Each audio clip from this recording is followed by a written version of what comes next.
Le Royal Edinburgh Military Tattoo est un des plus grands festivals de musique militaire au monde, voire tout simplement le plus prestigieux. C'est au château d'Édimbourg, érigé sur une colline, que se déroulera vendredi la première de ce festival. Un show qui se jouera tous les soirs jusqu'au 26 août. En attendant, les 25 carabiniers répètent non loin de là dans une base de la cavalerie écossaise, en compagnie des autres orchestres et fanfares qui participeront à l'événement. Au total, 1000 personnes seront sur scène, que ce soit la marine indienne, un groupe des forces japonaises, des Allemands ou encore au hasard des Australiens, sans oublier bien sûr l'orchestre des carabiniers du Prince. Ce festival représente en fait le nec plus ultra des festivals de musique militaire internationaux. C'est l'un des plus anciens. Qu'est-ce que vous allez proposer, vous, pour ce festival ? Alors nous avons pris le parti de couper l'herbe sous le pied du spectateur, d'essayer de surprendre encore un petit peu, parce que nous ne pouvons pas surprendre par notre nombre. Nous sommes 24 musiciens, un chef. Nous ne pouvons pas non plus surprendre par notre expérience de ce genre d'activité, puisque nous n'en faisons que très rarement. Alors il a fallu trouver des ficelles inhabituelles sur lesquelles on peut tirer, qu'on actionne pour surprendre. Donc le choix du répertoire, un répertoire somme toute classique, la 5e de Beethoven, l'Oiseau de feu de Stravinsky, voilà, mais revu et corrigé avec une touche carabinier du Prince.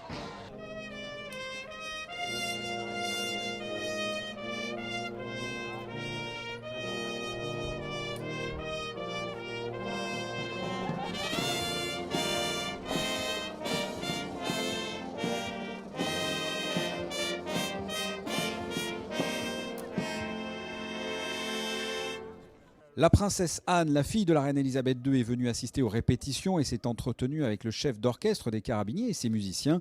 Les carabiniers qui joueront 3 partitions lors de la soirée d'ouverture, la 5e de Beethoven, l'Oiseau de feu de Stravinsky, pour finir par Summon the Heroes, pour une durée d'un peu plus de 5 minutes. Joué devant près de 9000 personnes en Écosse à l'occasion de ce festival de musique militaire, une pression sous forme de consécration, l'année où les carabiniers fêtent leur bicentenaire. C'est une fierté de pouvoir jouer, de représenter la principauté à l'étranger. Ça serait vous mentir de dire qu'il n'y a pas de pression. Il y a une grosse pression, effectivement. Comme je vous le disais, en plus, on n'est pas habitué, on en fait très peu.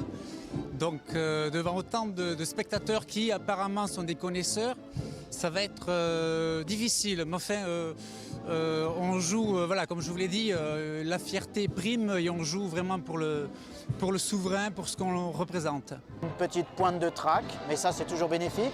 Pas de peur, parce que nous avons travaillé certes peu en quantité, mais la concentration de mes musiciens, des carabiniers, qui arrivent à mettre toute leur implication, leur concentration, leur application pour la réussite de ce show, me conforte dans le fait que ce sera une réussite.